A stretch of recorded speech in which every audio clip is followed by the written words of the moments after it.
Hello, everyone, and welcome to today's episode of I Never Knew Ink, but My Dog Did podcast.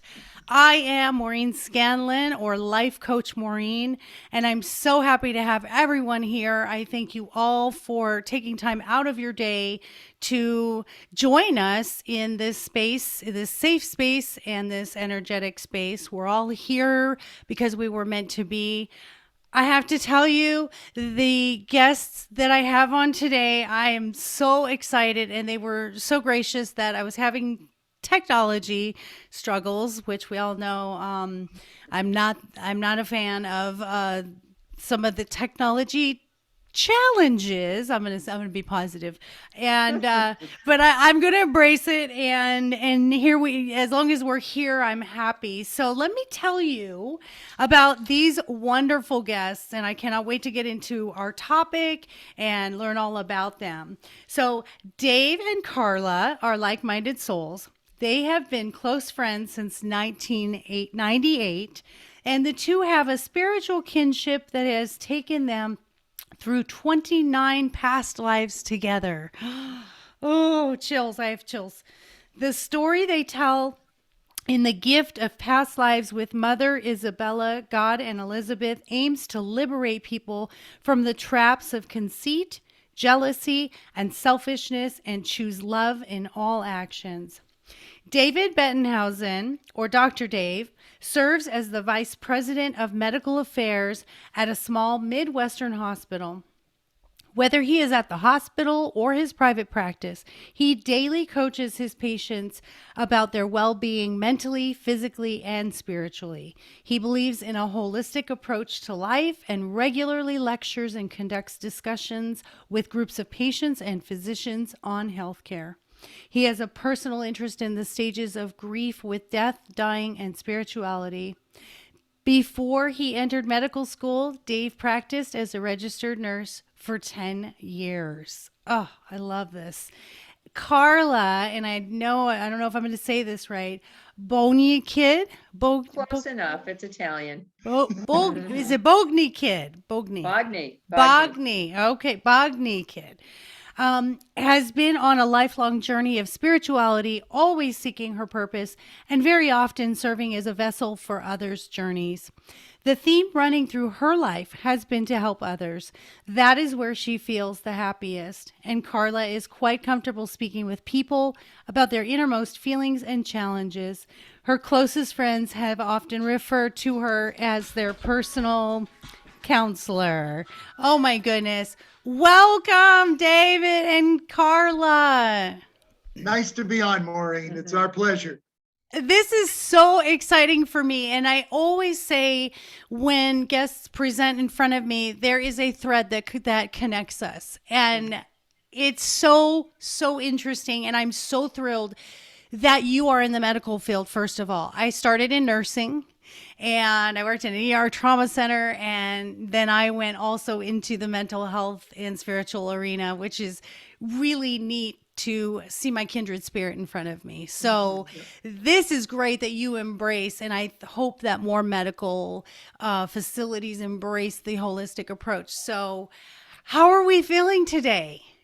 We're great. This is a great day, Maureen. Every time we get to do a podcast and meet somebody new, it's exciting. It is. We get to. So the theme of my podcast obviously is I never knew. And so we always start off with our story of where we were, how we got there, and where we are now. So let's take you guys separate one at a time here. And Doctor, tell me how you went from being such a scientifically minded medical professional to now embracing this spiritual, which I love, open-mindedness and holistic approach.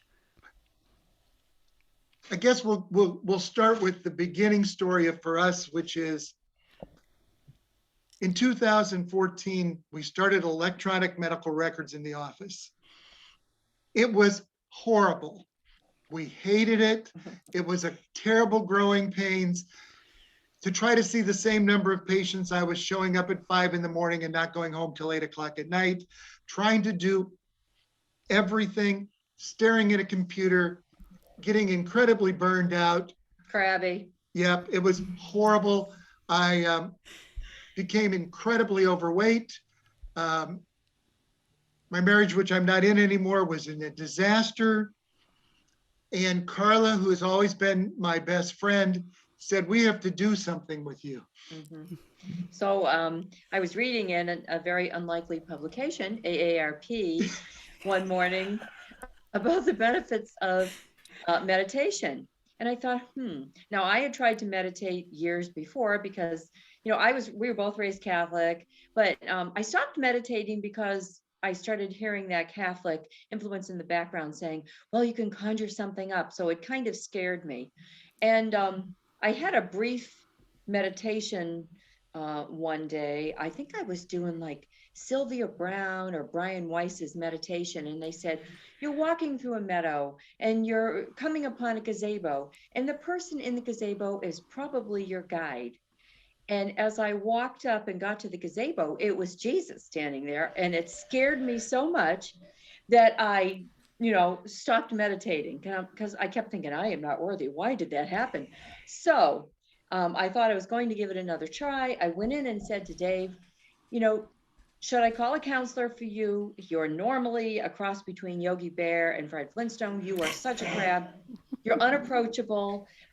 What should we do? Should we call a counselor, or would you like to try meditation as an office? So Dave said, of course, what all men would say, sorry. Well, let's try meditation. I don't want to go to a counselor. I'm not admitting anything's wrong with me. Yeah. I know. So we did.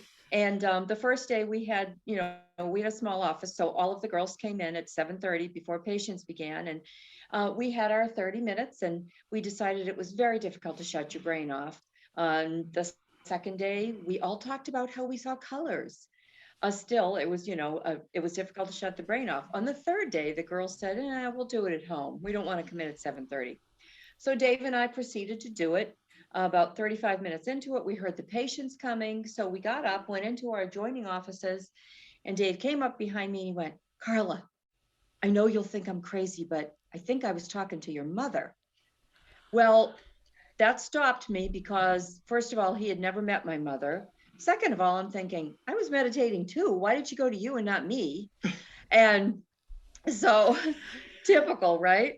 And I said, well, why do you think that? And he said, well, she was really funny. She was jovial, and she kept showing me a shoe. And she reminded me of Carla. Anyway, Yeah. From a side view, if I can call it a side view, their eyelashes and things were very much alike. Now, Dave had never met her because she died 18 to 20 years before he bought the practice.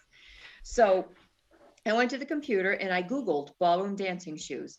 My mother had been a ballroom dancer her whole life. She wore a specific type of low pump sandal, open-toed sandal, and she wore it for dress up or church, and to ballroom dance. And I went over and Googled ballroom dancing shoes, and 60, 70 pair popped up on the screen. And I said, which shoe did you see? And he walked over and he pointed to the exact shoe. And I thought, okay. So my sister also worked in the office at that time, and she went to the back, got her wallet, brought up a picture of my mother, and turned it to Dave and said, is this who you were talking to? And Dave got real emotional.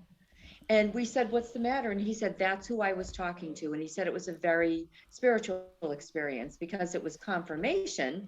And he had no idea until this point that he could be reached by the spiritual world. This was all new to him. So I got to fill in a couple spots because this is where we were at this day. And they, I've got 30 patients coming in, all these people around.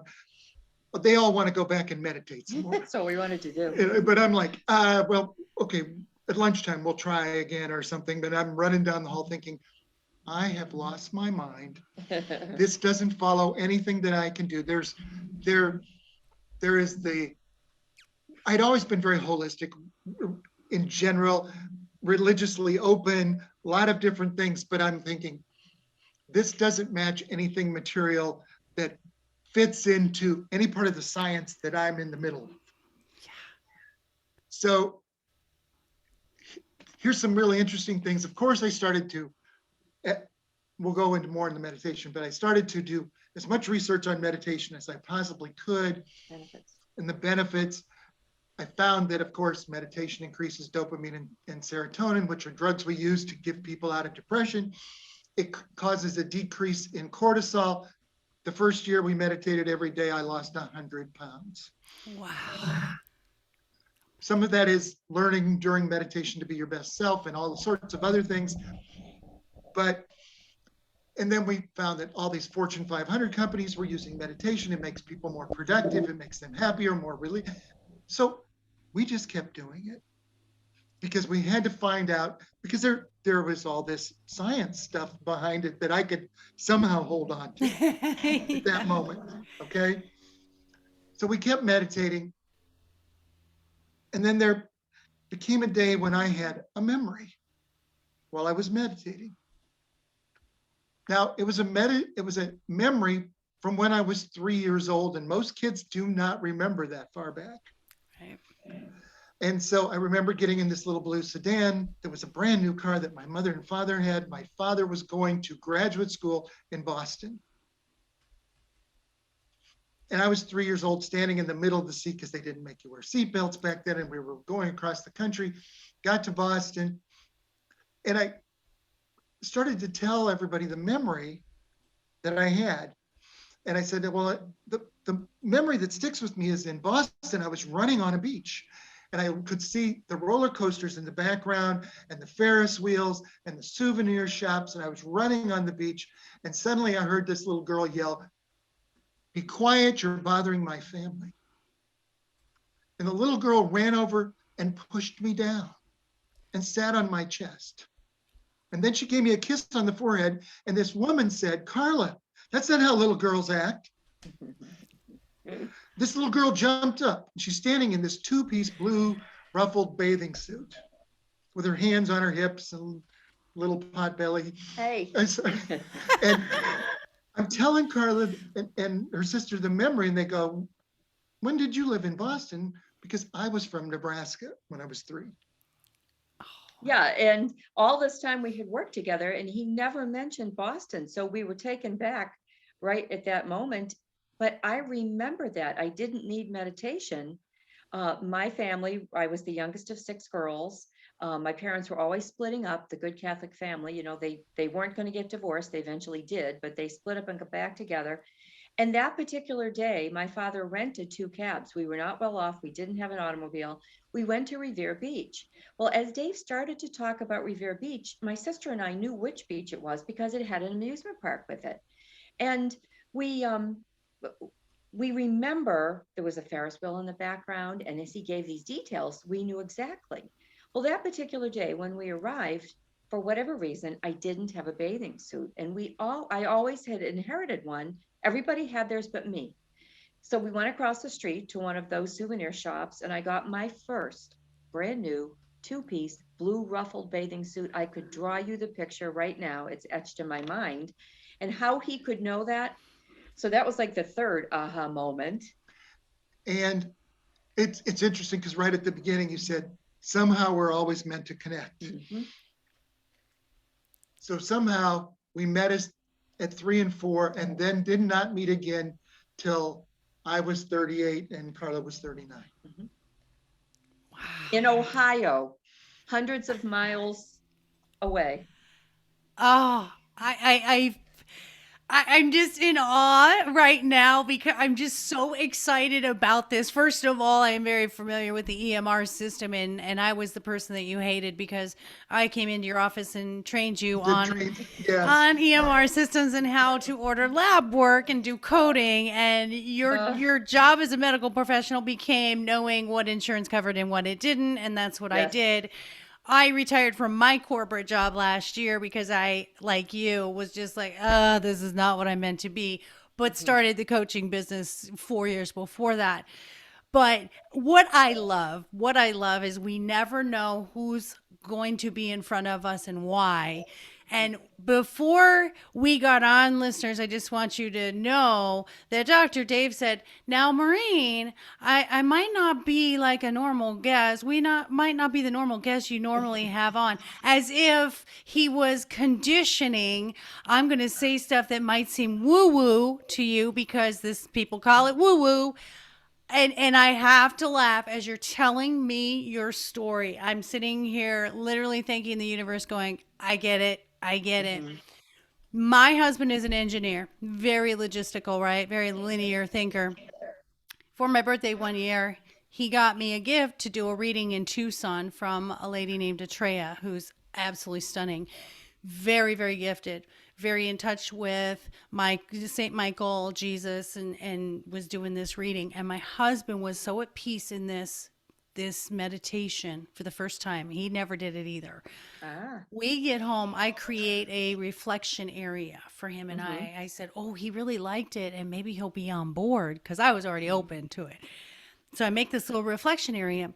We sit down and meditate together for the first time. Now, his mother passed before we were dating. And so we are in this meditation and I start bawling. And my Wow. husband comes over and he hugs me and he said, "What's going on?" And I said, "I think I met your mother." Aw. Oh, that's And, good. and he said, "What do you mean?" And I said, "Well, I'm not sure. I grew up in Arizona. Everything here is cactus and brown, little bit of green, but no changing colors of the leaves, anything." And I'm describing this park to my husband, and I said, "Oh, I saw like that 360 view, and I'm looking around, and there's this bridge over this little creek, and the colors were changing." And he said, "What?" And I said, "Yeah." I said, and then I sat down and I remember I was just talking and I felt her and I knew it was her and I was just talking a mile a minute like I do and I got a little pat on my thigh like, "Yes, I know. I know." And like she was very stoic, very like, "Okay, it's all good." Mm-hmm. And before she left, I was like, "No, don't go, don't go." I was like, tell me what you want me to say." Or and she said, "Take care of them." Well, her husband was 20 years older than her. My husband's father was 95 at the time when she passed. And my husband said, "What's going on?" I described this park. He said that was her favorite park in South Dakota where she would take the grandkids. And Ah. Yeah. so as you tell me that story of meeting her mom, I went, there it is. The universe Yeah. just validated. So I believe, and you guys, it's so hard to convince people that haven't had the experience. Do you find that that's the Very much so. challenge? Mm-hmm. Yes. And you condition it. I'm crazy. You're going to think I'm crazy, but it's so real. So now you guys realize, oh my gosh, in many lives, we've known each other. We've met each other, even this life as you were a little girl. But what about the past lives? How did you get into the past lives? Well, this is so we Mm-hmm. continue to meditate because this is now very exciting for us. And there comes a day when I suddenly had another memory, and it was very vivid. But I was standing in an alley, and I looked across the alley, and Carla was standing there. Now I say Carla. I know I was younger, thinner, Yes, blonder. I know all of yes, those things. yes. And she had this fringe skirt on and a little gold band on her head. And I looked across, and right where she was standing, there were suddenly two bright flashes, and then I heard a loud bang, and I realized I was shot in the chest. And I fell backwards, and I knew I was dying. I told her this story, and she was like, "You probably think I'm crazy. I don't even know where this comes from." But we wrote it all down. But we wrote it down because everything we learned while we were meditating, we would write down. The next day, I get more of the story, but before that day. And I'm in a little car and I'm driving to a wedding in 1925. And I'm going to the wedding of a man named Angelo who comes in and does business at the bank that I work at. And as I'm sitting in actually Ashland Auditorium in Chicago, because the wedding was so big, it wasn't done in a church. I'm sitting there and the wedding singer comes out and it's Carla. Okay, now I'm listening to her sing. She's amazing. I have to meet her at the wedding, and I go to the reception and look throughout the reception until I find this woman dressed in this raspberry colored dress. And I talked to her. I keep asking her to dance with me at the wedding reception, and she keeps putting me off and saying no. And finally she says yes. And we dance like one song. And then I ask her if she'll meet me. And she's like, no, we shouldn't talk. We shouldn't have anything to do with each other. And she kept blowing me off. And I kept pushing it. And she finally said, okay, maybe. And I said, can you meet me at breakfast tomorrow at Marino's?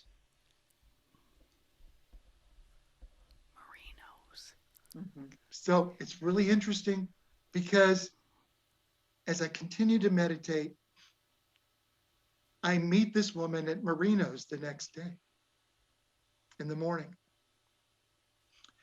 And we have breakfast and we go for a walk along the Chicago coastline. And it's cold. It's January 11th now, 1925. And as we're walking along the coastline, she introduces herself and says, my name is Ruby Donaldson, and my mother's name is Anna, and my father's name is James, and I'm from Bullock, Georgia. And I came to Chicago to be a dressmaker and a singer. And I worked for the man named Angelo. That was where the memory was at that time. Carla, you got to tell her. He's going to say I'm nosy, but it's not that I'm nosy. It's that I thought, it wasn't that long ago. I certainly should be able to find some information on that. So I got onto ancestry.com and I did indeed find Ruby Donaldson, born in 1904 in Bullock, Georgia, to Anna and James Donaldson, one of 11 children. So I called Dave and I said, I have corroborating information that we're not crazy. But I also found newspaper articles from the wedding of Angelo Genna to Lucille Spinola, January the 10th, 1925 at Ashland Auditorium in Chicago. And you okay? Yeah, I started. He gets emotional, well, we both do, but there were pictures of the wedding cake because it was over 10 feet tall. There were over 3,000 mobsters there because Angelo Genna was the main mob boss right before Al Capone. Now, unless you're a mobster aficionado, which we're not, we had no idea. And Ruby worked for him in his speakeasy. And Dave, whose name was Jonathan, J.J. Wright was his name, he didn't realize that he was helping to launder money for the mob. He had no idea. Wow. And if that is not enough, I have to tell you, then a few days later than that, I came in and I had more of the story. And I sat down in the break room and started, and suddenly I stood up and I started talking to Carla and having the conversation that I had with Ruby Donaldson. And I literally became almost J.J. Wright. It felt I was talking as him. And as I started to talk, Carla started to finish the sentences. It was bizarre. It was the most bizarre feeling. And I'm saying to myself, where did that come from? Why did I say that? I had no idea. And she was having the same memory at the exact same time. Oh my gosh. It's just amazing. And it's, to me, it's believable because I've lived those things. I've had those experiences and I completely 1,000,000% believe it. So what do you do with that information? Well, again, reincarnation or past lives was not something that I was particularly big into. First, I had the Catholic faith thing, kind of throwing a little wrench in here. I had the science behind this, trying to figure this out. We started doing research. And we actually found research at the University of Virginia, Department of Perceptual Studies, where they've been studying children with past life memories because they know that these 3 and 4-year-olds can't be coached. Yes. And so they kids will say they remember something and then their parents will bring them in and then they'll do some investigation and they do some interesting testing because the kid will remember somebody's name and they'll find a picture of that person who lives somewhere close. And it might be that I remember I was married to Anna. And so they find a picture of Anna. and 5 other strange women from that community. And they put it out in 5 pictures out, and they asked the little boy, which one is Anna? And he says, right there, that's Anna. And the kids get these questions right somewhere around 85% of the time, which is way higher than the percentage they should get, especially at 3. Yeah. And they have some kids with some incredible stories, some that they've investigated a lot, kids that have had memories of being on a fighter pilot and they've been able to find the person and the boat they were on. They found the name of the plane that he flew in. They found that he died over, the Japanese coast, just like the kid remembers. Yes, and the name of the plane. I've And seen yes. that. He knows the specific, like how this plane operates, and they're like at 3 years old, like that's impossible. It's impossible To know Correct. that. And I believe, and maybe you guys can help me with this, I believe children and babies are newer spirits in this life. So they're still fresher in their memories of those past lives, is what Absolutely. I think. They're not clouded by this life's memories and experiences and traumas and all that stuff. You agree with that? Yes, Absolutely. definitely. Okay. And they don't have imaginary friends. They're talking to their spirit guides. Yes. yes.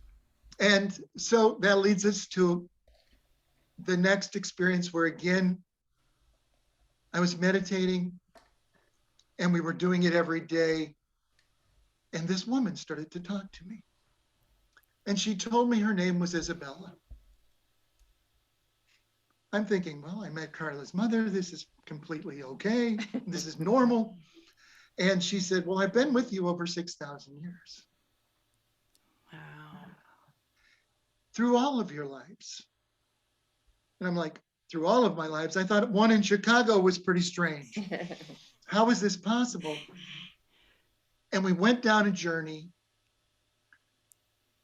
and we recorded every memory and everything that ever happens while we were in meditation.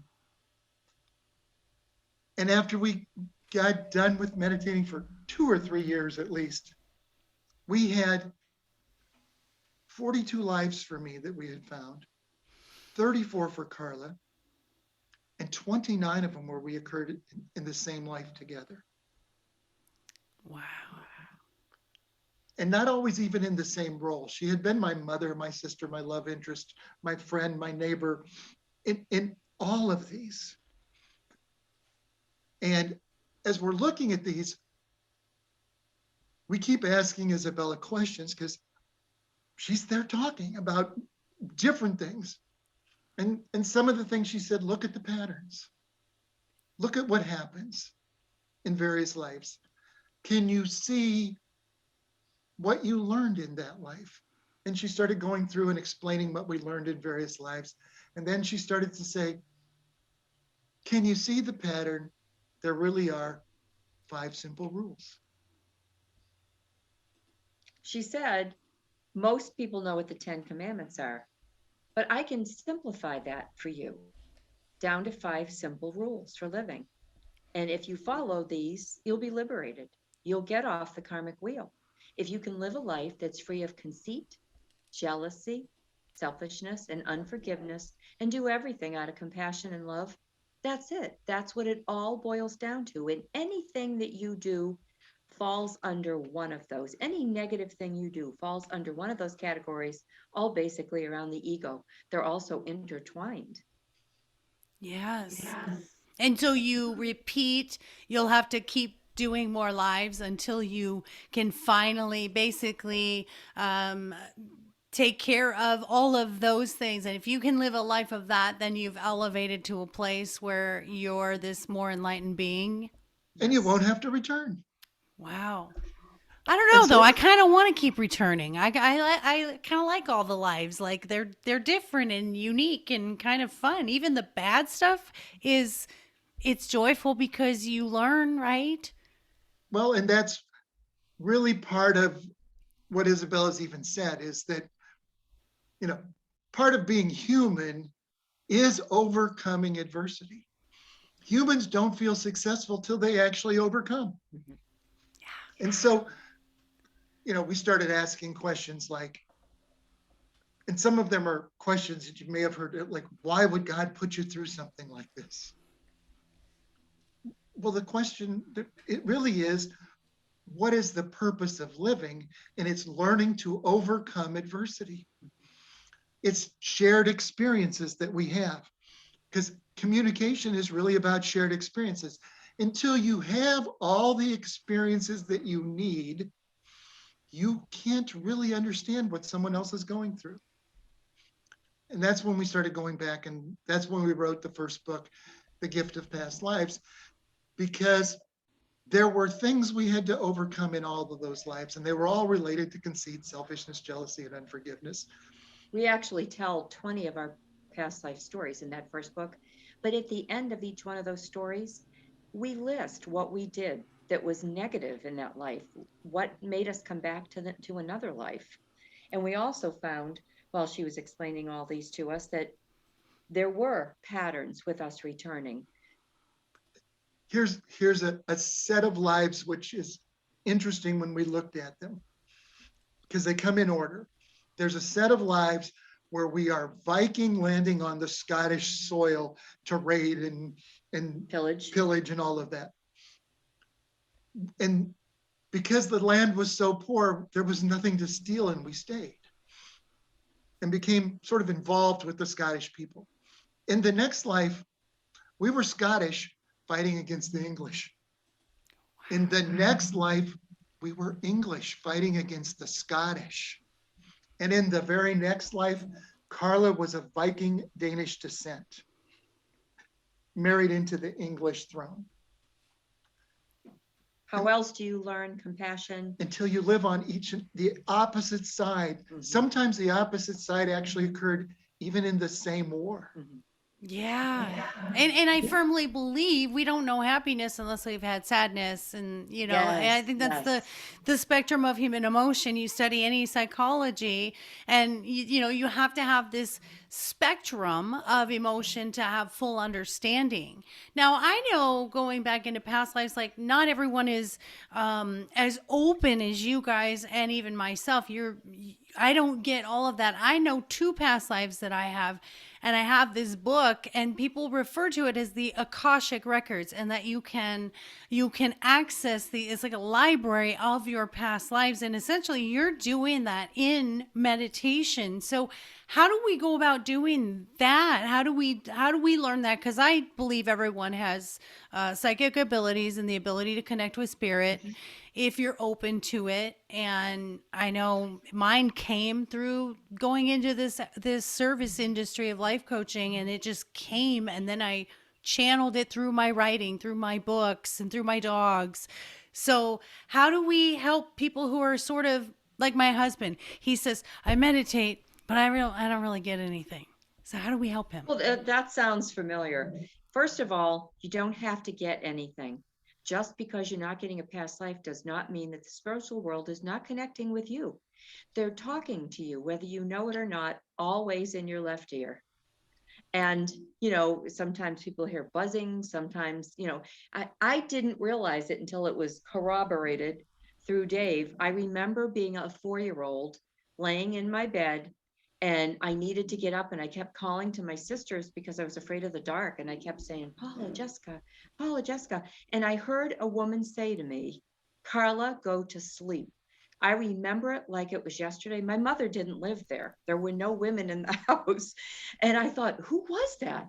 I will never forget it. But because it was in my left ear, I thought it was coming from the closet, which made me even more afraid to get up in the middle of the night. But it was my guide, Elizabeth, talking to me. And if you can learn to meditate religiously, just like you would working out, taking a shower, making your bed, whatever it is, they will reach you.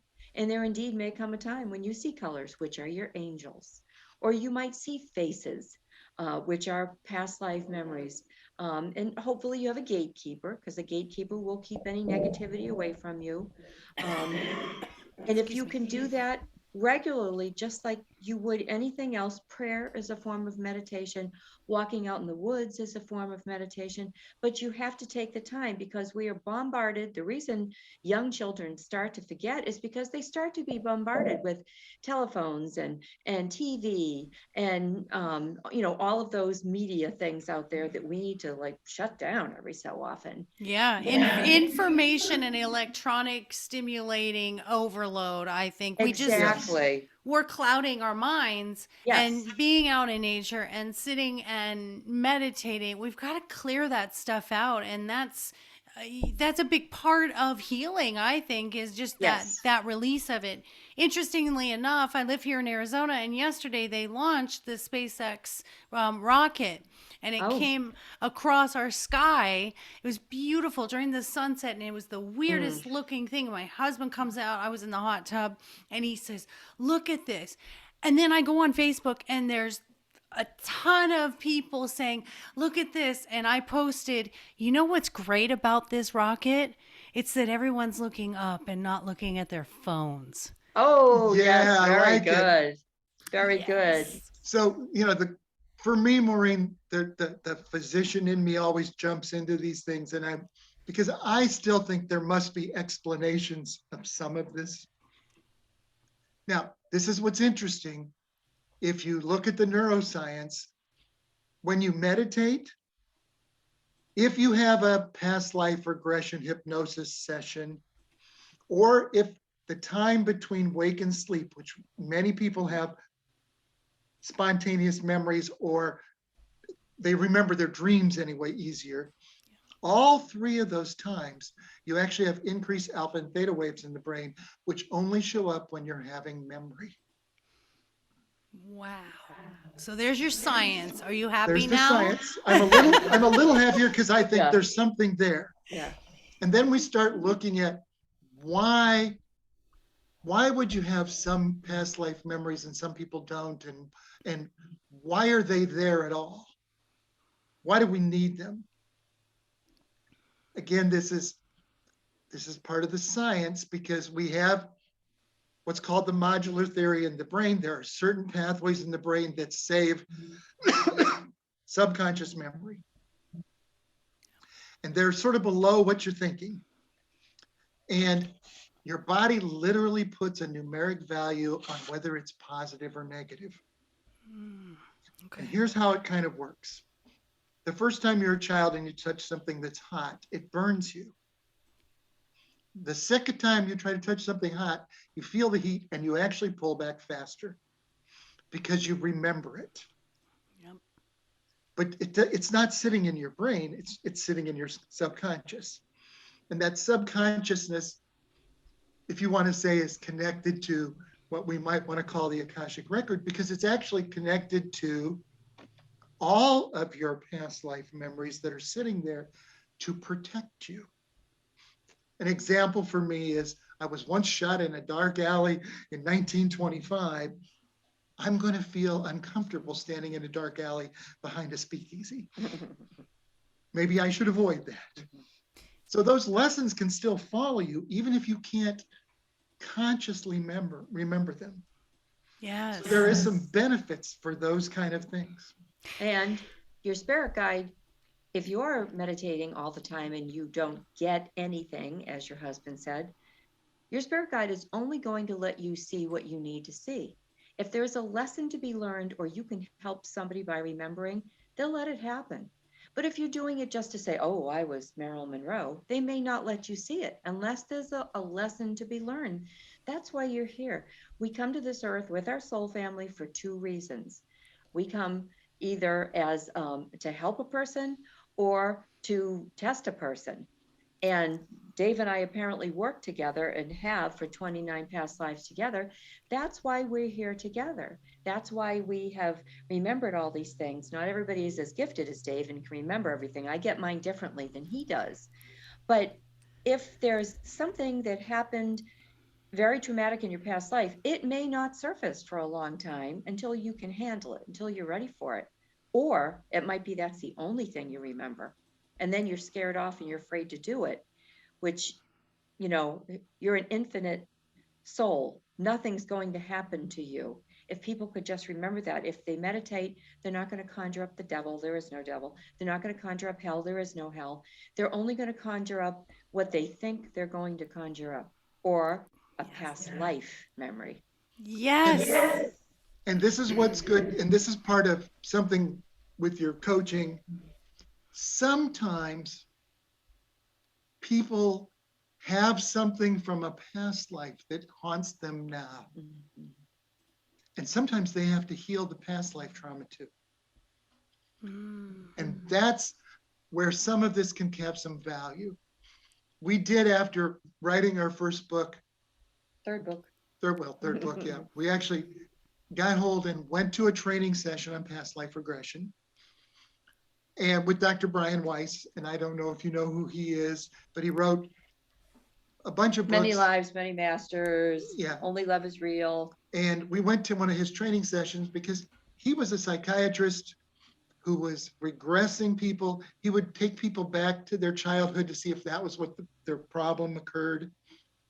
And as he was regressing people, some of them went farther. And he wasn't even sure himself that this wasn't something strange until he had two patients who both had the same memory of the same event. And they were in his office because they were drawn to each other and they met through him. Wow. I firmly believe that. And I have to say, my husband and I had this long distance reading from someone, and they had said he was an Egyptian god. I think it was. Was it Egyptian? And I was like an Egyptian princess, so I was in human form and he was a god. And then we walked into this other reading, like I was telling you, with Atreya, and she took one look at him and said, Socrates. And so I think my husband, he's been in so much peace in so many lives. And she said, we've been in each other's lives thousands of times, but never in this capacity. And if I may share really quick a story of the past lives that I know is in, if you're familiar with Tombstone, Arizona. Yeah. In Tombstone, there is the Birdcage Theater, where everyone in the Old West, the 1860s, would stop here before they went to San Francisco for the big gold rush. And they did mining here, silver and bronze, silver and copper. And they had a big stage and people would come and entertain. You know, the women, they were dancers. And there was also a brothel in the Birdcage Theater. And I'd been in there a couple times. This is before I even met my husband. I'd been in there with a couple of, like 3 different people had witnessed this thing with me. And I would be standing there and hearing things. And I'm like, what the heck? Someone's talking to me. And this is before I was even open to psychic abilities. And I just kept hearing, get out of my space. You're in my space. Can't you just leave me alone? And then I went with my husband and the same thing. And it was when someone walked in period clothes. There were like 3 people that came in period clothes.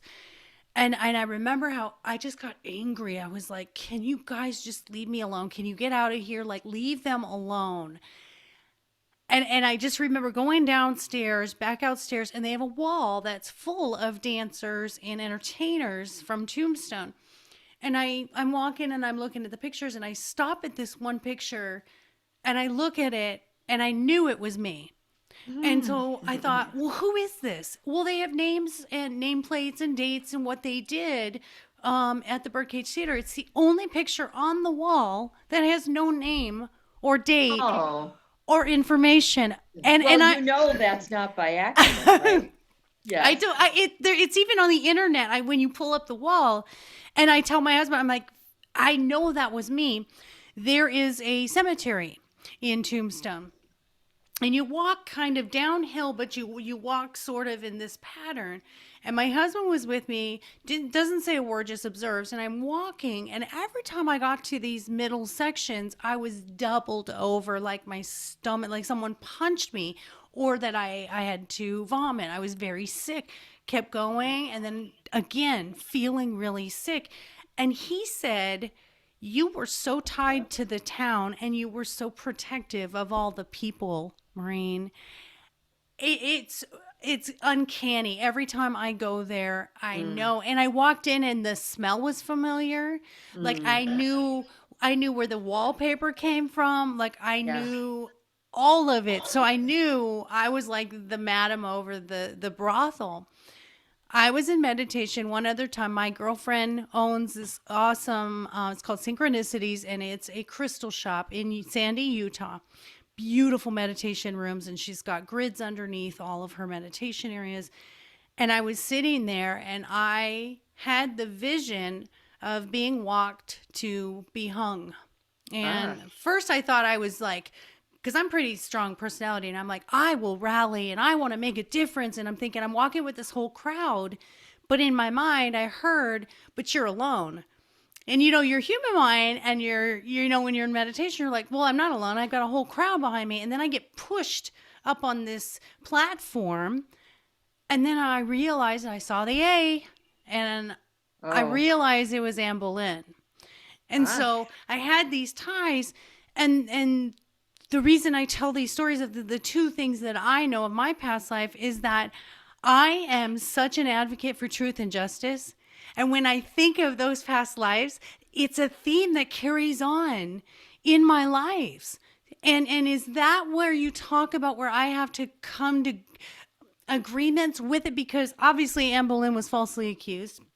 Obviously, the brothels, the girls, most of them were in those circumstances out of no choice of their own, that's you right. know. And even in this lifetime, I'm so with law and justice and criminal and court systems. I'm fighting right now to get custody of my 14-year-old grandson. Like, I get so emblazoned and impassioned about truth and justice. So, do you think that possibly there's a theme in each life that carries forward, and do you Hmm. recognize anything between the two of you that has carried on through all of these lives? Well, what's interesting is our fourth book, which is not like our other three. It's called Her Huba and His Rose. Yeah. It's actually a love story, and it spans over 70 years. We are not the main characters in the book, but we are characters in the book. And literally, Isabella dictated that whole book to us, and all I did was make it grammatically correct. And our personalities then are the same personalities now. You're always very similar. And, I guess that's just the way God made us. It's the way it is. And that's probably who you have always been. You were the advocate for the prostitutes. You were the advocate. I mean, even Anne Boleyn. I mean, we write about Anne Boleyn in book 3, the manual. Is she in Yes, there too? Henry and Oh, Anne. that's right. We We did write talk about about Henry. 3 simultaneous lives, what your life was before, what your life was with Henry the Eighth. Henry, Yeah. and then the life after that. What happened in those 3 simultaneous lives? We actually talk about 6 different famous people in that book, in the manual.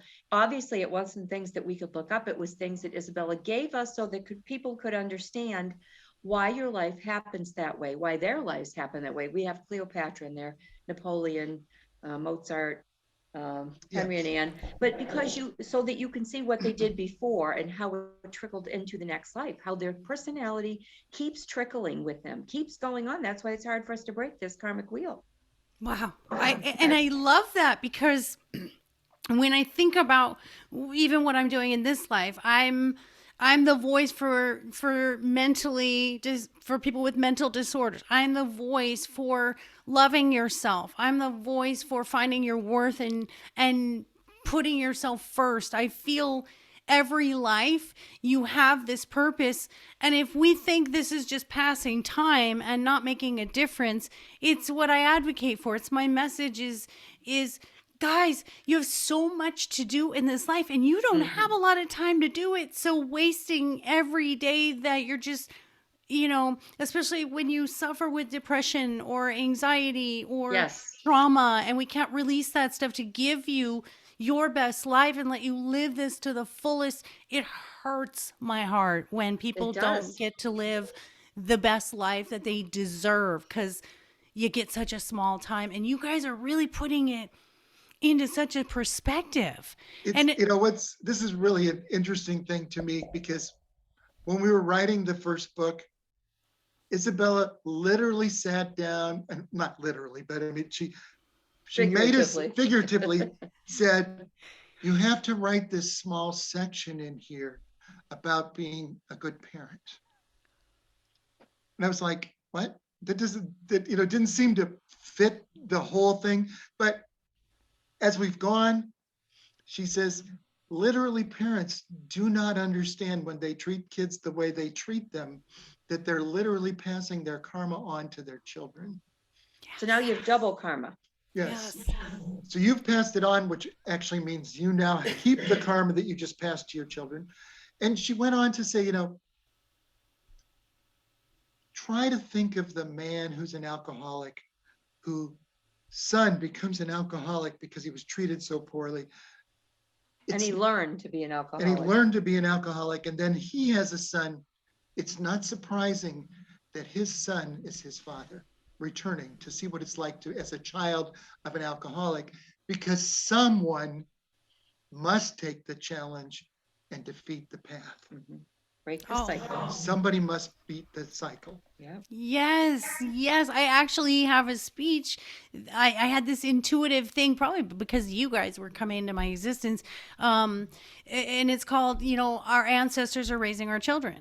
Because they are. Because we're carrying all of this stuff forward. And I tell my middle daughter all the time, I'm like, I know you were my mom in a past life. I know it. She is so wise, and we get each other, and there is no doubt with us. And how about those feelings? Let's tell the listeners, how about those feelings where you meet someone and you just know them, and people go, I don't know why, that's crazy, but there's truth to that. You have known them. How do we grasp that? Well, we have our soul family.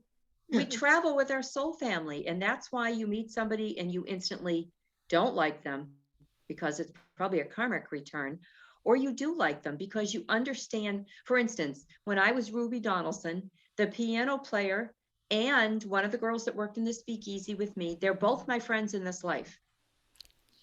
And you find them, you travel together with them, and because you know that you will help each other, that you'll love each other, because we do have all this adversity to get through, Yeah, and we start seeing so many synchronicities that start to happen. It's amazing. It becomes, and we could tell you the story of her sister's condominium. Every condominium in our community was sold. No one could find it. They sell before they go on the MLS.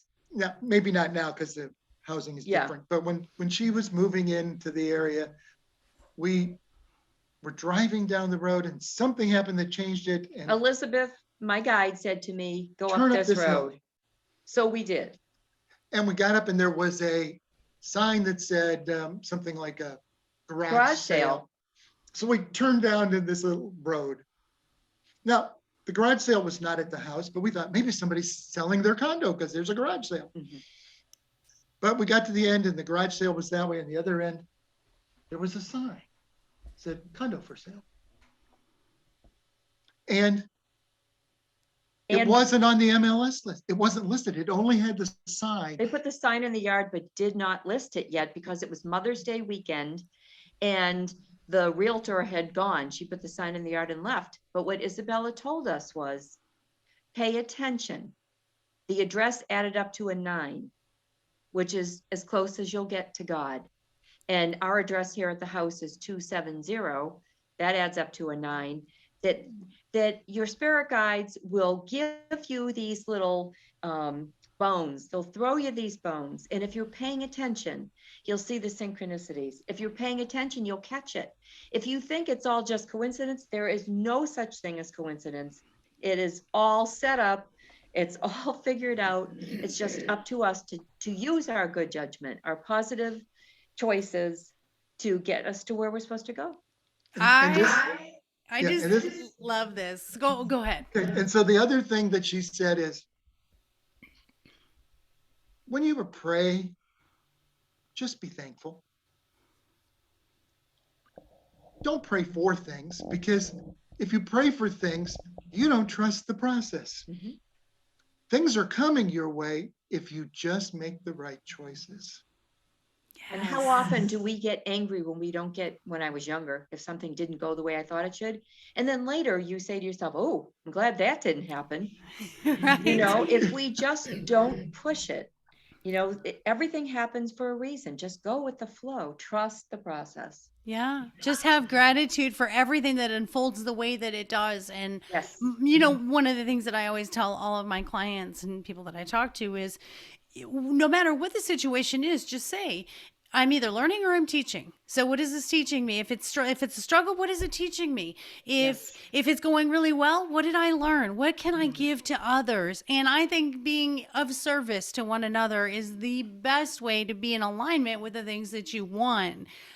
I could talk to you guys forever. I cannot believe it has already been an hour. You guys are going to be my new best friends offline, because I crack up that he questioned if I would understand what you were about to talk about. Do you feel better now, I Dr. do. Dave? I actually feel much better. Well, we always hesitate when we do a podcast because we have our own beliefs on aliens and spaceships and all of these things that we believe are all spiritual experiences.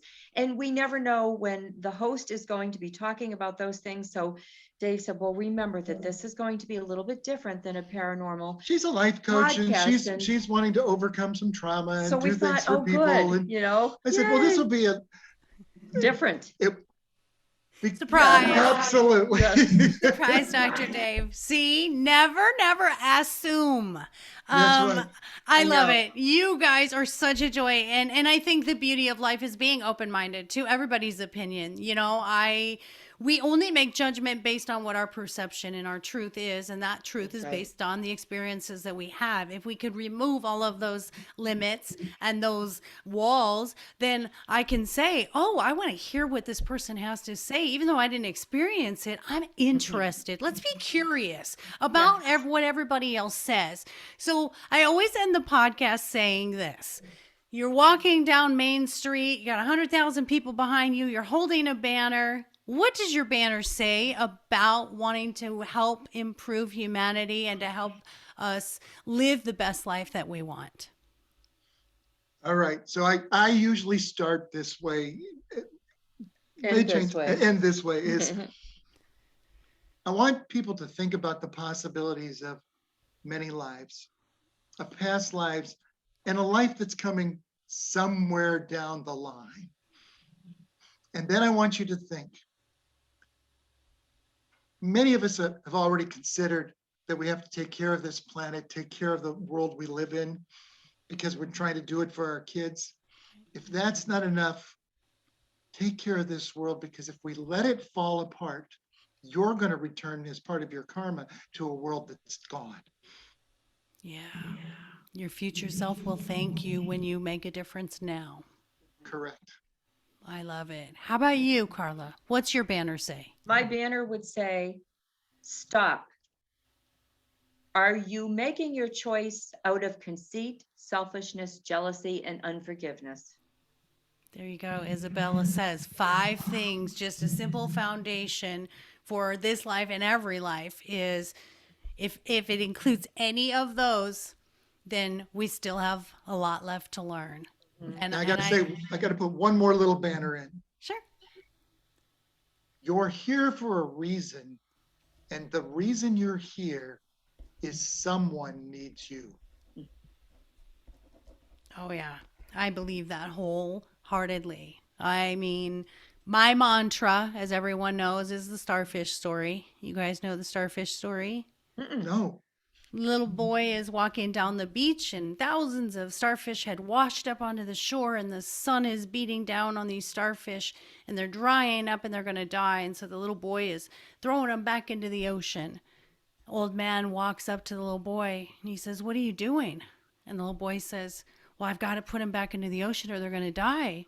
And the old man said, "But there's thousands of them. You're not going to make much of a difference."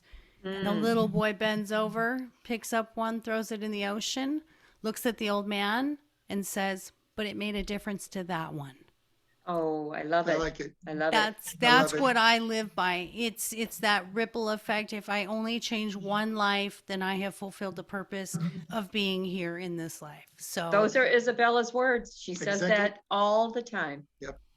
well, there you go. Isabella, maybe she will communicate with me, as I am a spirit guide medium and I connect with ancestors and your spirit Yeah. guides. So how fun is that? I feel it because I kept getting chills the whole time. So I feel validated that we're in the same spiritual space. So Mhm.